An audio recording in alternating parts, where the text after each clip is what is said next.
Voici une petite devinette. Pouvez-vous m'expliquer ce que fait ce bout de code?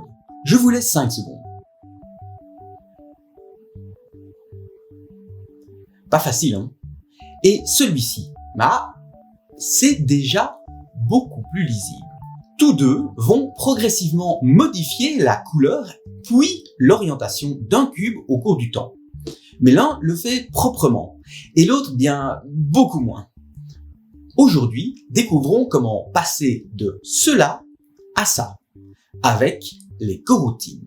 Bonjour à tous, c'est Arnaud. On va aujourd'hui parler d'un puissant outil de programmation qu'on ne retrouve que dans Unity, les coroutines. On va voir dans quel cas les utiliser et quels sont leurs avantages. Et à la fin de la vidéo, nous verrons leurs plus gros défauts et comment les contourner. C'est parti.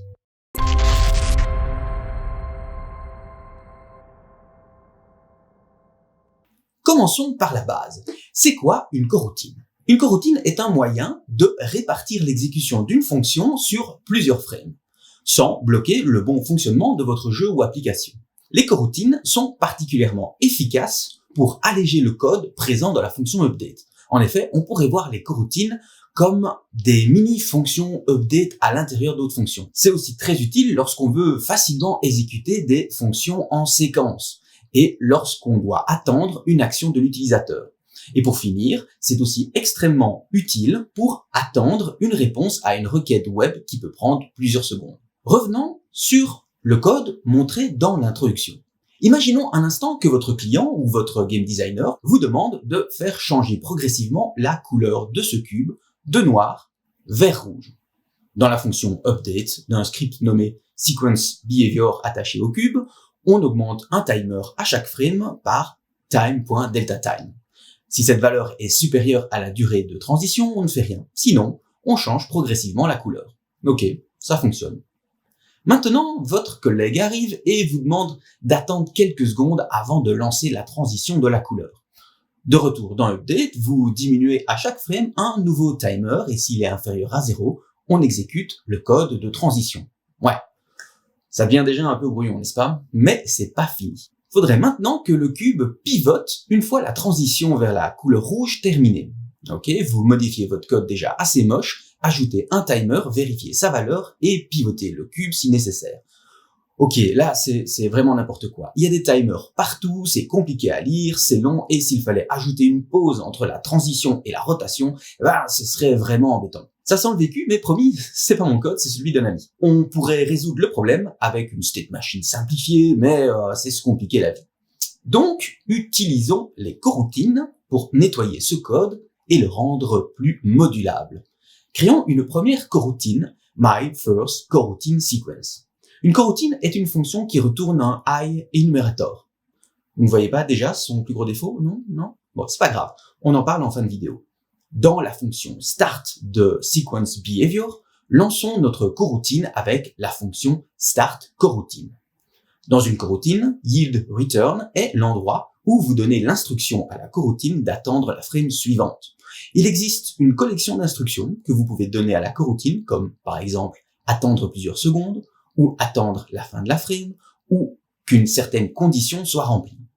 Dans notre séquence, on va commencer par attendre quelques secondes. Donc, utilisons yieldReturn_new_wait4seconds avec le nombre de secondes en paramètre. L'exécution de la fonction va donc se mettre en pause pour quelques secondes, pour ensuite reprendre à la ligne suivante.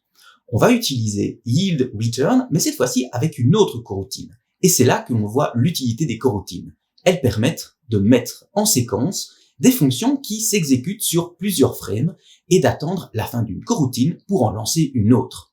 Dans la coroutine thenChangeCubeColor, on va créer un timer local et dans la boucle while, tant que le timer est inférieur à la durée de la transition, on va l'incrémenter et progressivement changer la couleur du cube.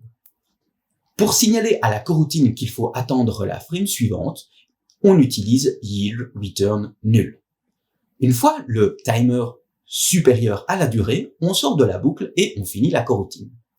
De retour dans notre première coroutine, créons une nouvelle ligne avec yieldReturn_thenRotateCube.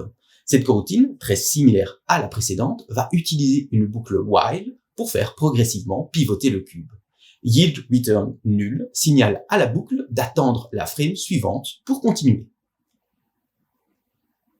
Tiens, et comment arrêter une coroutine en cours d'exécution? Pour arrêter une coroutine, on va utiliser stop coroutine. Commençons par mettre notre coroutine en cache. Si vous pensez utiliser plusieurs fois une coroutine, il est recommandé de la mettre en cache. Cela réduit l'impact sur la mémoire. Dans la fonction update, si j'appuie sur Enter, je vais stopper l'exécution de la coroutine avec stop coroutine.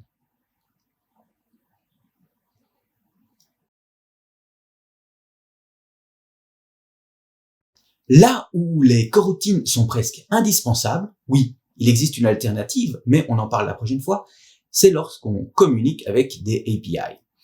On ne sait jamais quand on recevra la réponse à une requête web. Alors, les coroutines nous permettent de patienter le temps nécessaire et de réagir en fonction du type de réponse. Les web requests de Unity peuvent constituer un tutoriel à part entière, mais leur utilisation des coroutines est identique à ce qu'on a fait jusqu'ici. La fonction sendWebRequest est en effet une coroutine. On peut donc attendre la fin de son exécution avant de traiter les données reçues. Bon, alors, avez-vous deviné le plus gros point faible d'une coroutine selon moi? Non? Vous le saurez après vous être abonné et après avoir cliqué sur la cloche. C'est 2 petits clics, mais cela permet à la chaîne d'avancer et tout ça c'est grâce à vous. Ok? C'est fait? Eh bien, découvrons le plus gros problème. Le gros défaut des coroutines, c'est qu'elles ne retournent aucune valeur. La faute au i-énumérateur que vous voyez là. Mais il est possible de contourner cela de plein de façons. Utilisons aujourd'hui mon pattern préféré, le comment pattern, pour encapsuler une coroutine à l'intérieur d'une classe et y stocker le résultat d'une coroutine. Comme les coroutines permettent de suspendre l'exécution d'une méthode jusqu'à ce qu'une condition soit vérifiée, elles sont très pratiques pour gérer l'input utilisateur, en particulier pour l'interface.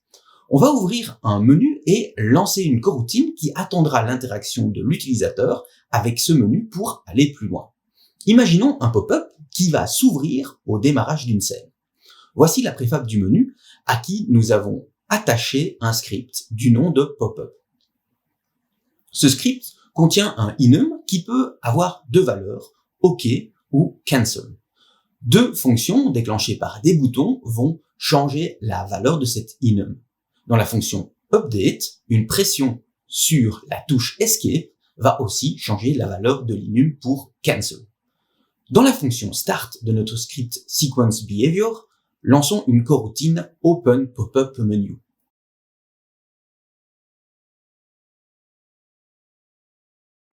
La fonction start peut d'ailleurs se transformer en coroutine en lui demandant de retourner un i-énumérateur, ce qui évite de devoir écrire start coroutine. Cette coroutine va créer une instance de la classe OpenStartMenuCommand qui prendra la préfab de notre menu comme argument dans son constructeur. Le top du top serait de charger une scène de manière additive contenant le pop-up, mais on en reparlera à l'occasion. Ici, restons simples. La coroutine va alors suspendre l'exécution de la fonction le temps que la commande termine sa propre coroutine run. Dans la coroutine run de OpenPopUpMenu, nous allons instancier la préfab du menu, sélectionner son script pop-up et suspendre notre exécution tant que l'enum decision n'a aucune valeur grâce à yield return wait until. Le script va donc attendre que l'utilisateur fasse son choix. Une fois la décision du joueur prise en cliquant sur un bouton ou en pressant la touche Escape, l'exécution reprend son cours. On sauve ce choix dans une variable boolean result de la commande et on détruit le GameObject. La coroutine run se termine alors et on remonte dans le script gérant l'UI. Nous pouvons alors extraire le résultat de la commande grâce à comment result. Si le résultat est positif, on lance la séquence du cube. Voilà comment comment pattern et coroutine peuvent s'allier pour simplifier les interactions utilisateurs avec votre interface. Le fait d'attendre la décision du joueur simplifie la lecture de votre code et allège aussi la fonction update. Bon, il reste d'autres caractéristiques des coroutines dont on doit parler, mais je vous propose de le faire lorsque nous les comparons à leurs grandes rivales, les opérations asynchrones.